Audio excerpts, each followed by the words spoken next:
It was a chilly winter evening, and my parents had left for a weekend getaway. I was thrilled to have the entire house to myself.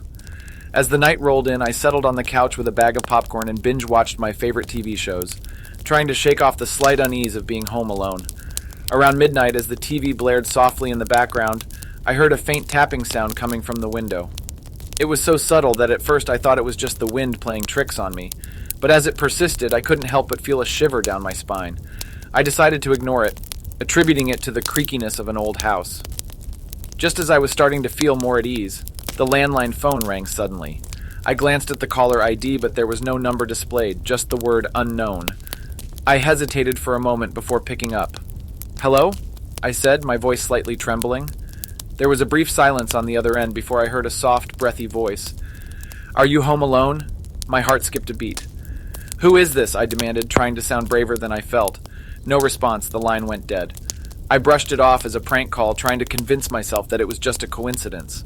However, I couldn't shake off the feeling that someone was watching me.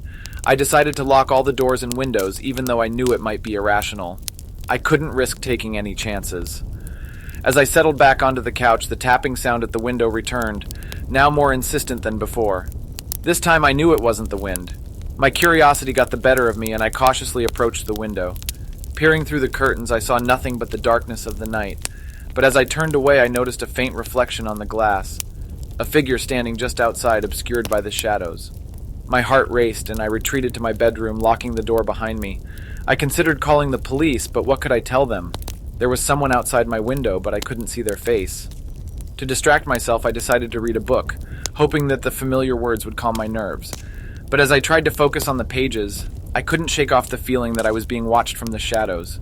Just then, my eyes caught a glimpse of movement outside my bedroom door, a dark figure slipping away into the hallway. Panic surged through me, and I grabbed my phone, ready to call for help.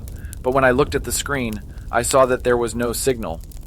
Feeling trapped and vulnerable, I remembered that there was a landline phone in the living room. I needed to reach the phone without being seen by the intruder. Taking a deep breath, I opened my bedroom door slowly, trying to keep it as silent as possible. The hallway was dimly lit, and every creak of the floorboards seemed deafening. As I made my way toward the living room, I heard faint footsteps behind me, as if someone was following my every move. I dared not turn around, fearing what I might see. Reaching the living room, I picked up the phone, only to find that it was dead. No dial tone, no sign of life. Desperation washed over me, and I ran back to my room, locking the door once more. Sitting in the darkness, I contemplated my options. I couldn't stay in my room forever, and the intruder seemed to be one step ahead of me. That's when I remembered the small attic entrance in the hallway, a place I had rarely explored. Pushing aside my fear, I decided to climb up to the attic, hoping to find a place to hide until morning. As I reached the top, I was greeted by an eerie sight, a flickering light bulb casting unsettling shadows across the space.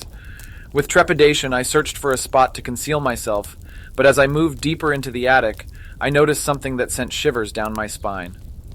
Scrawled on one of the walls was a chilling message in red paint, "I see you." My breath caught in my throat, and I knew that there was no escape. The intruder was playing a sinister game, toying with my fear, and making sure I knew that I was not alone. As the night wore on, the tapping sound outside my window returned, this time joined by a haunting melody, the sound of a music box playing from somewhere in the darkness. The song was familiar, but I couldn't place it, and it only added to the terror that gripped my heart. Hours passed, and I lost all sense of time.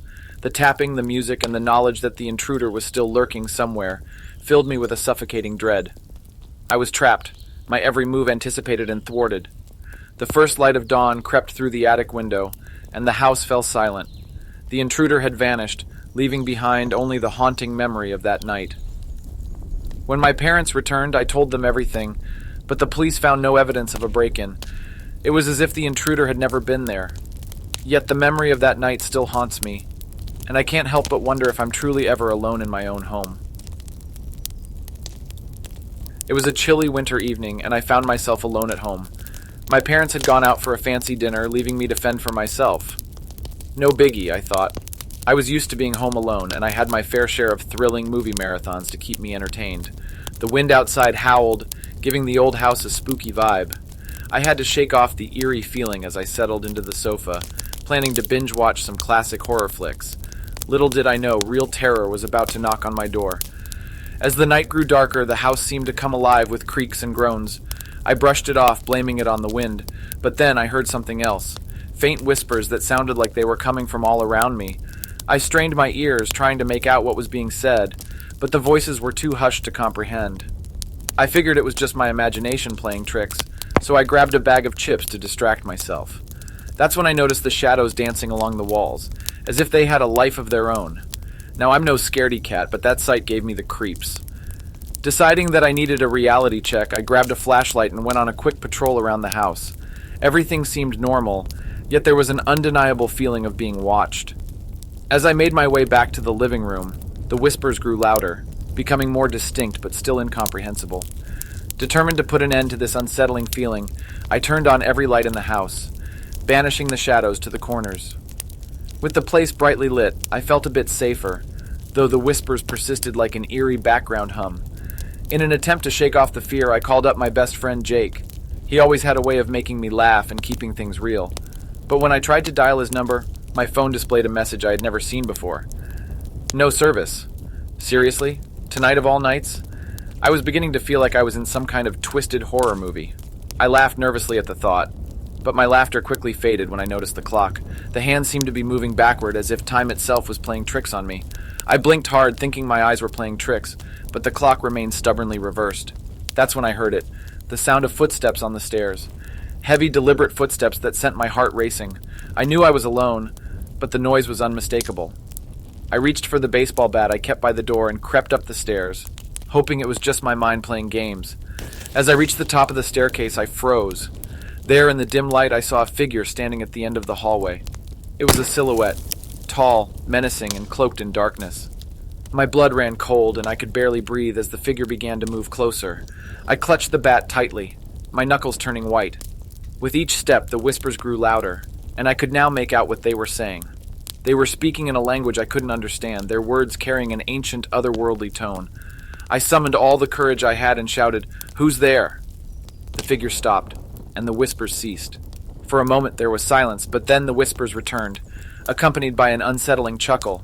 In a desperate attempt to protect myself, I swung the bat at the figure, but as it connected with the shadowy form, it passed right through, as if I had swung at thin air.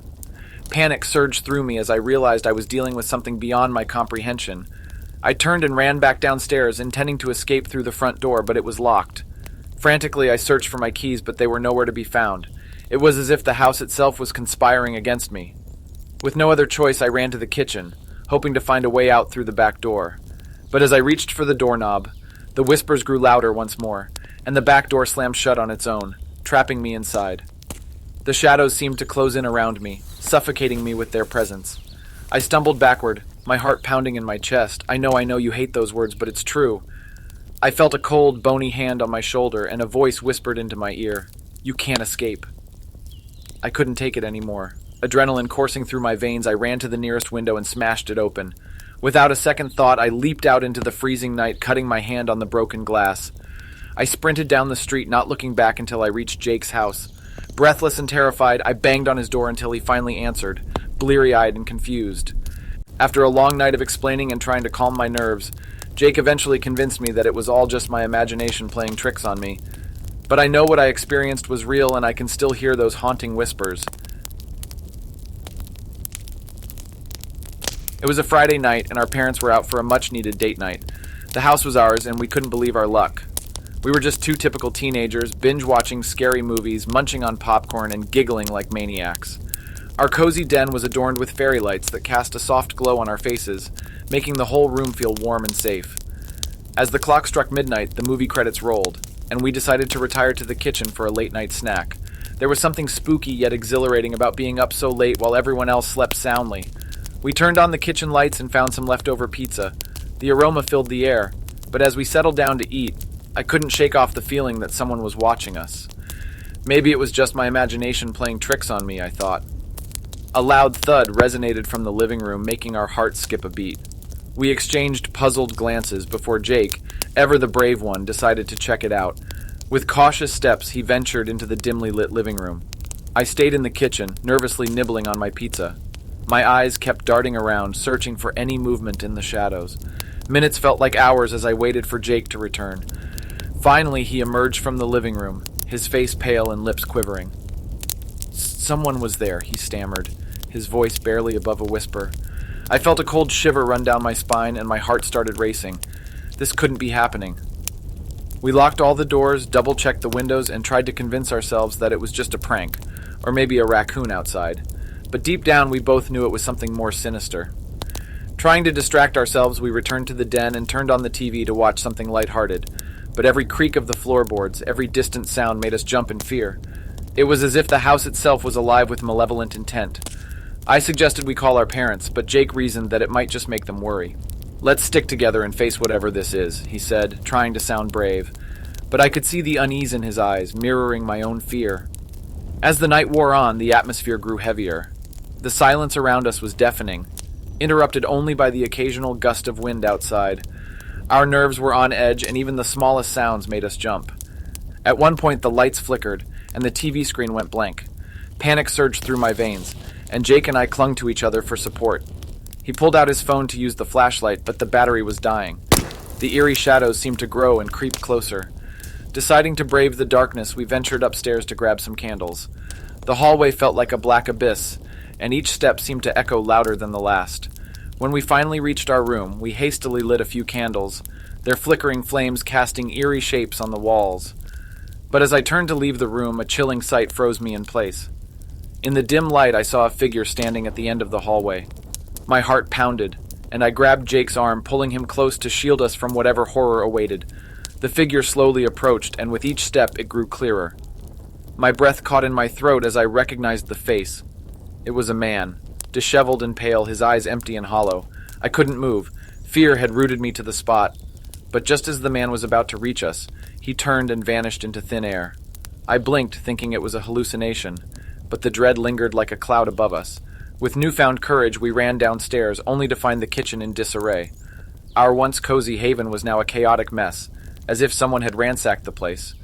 A cold chill swept through the room, and a sense of impending danger overwhelmed us. We had to get out of there. We rushed to the front door, fumbling with the locks, but it wouldn't budge. Panic surged, and I could feel my heart pounding despite my aversion to the phrase. Trapped in our own home, we were at the mercy of an unknown terror. In the end, we managed to escape through a window and ran to the neighbor's house, seeking safety and refuge. The police were called, but when they investigated, there was no trace of the intruder. It was as if he had vanished into thin air. To this day, I can't explain what happened that night, but it haunts me, reminding me that darkness holds secrets that we can never truly comprehend. Jake and I moved on from that house, but the memories of that terrifying Home Alone experience are forever etched in our souls.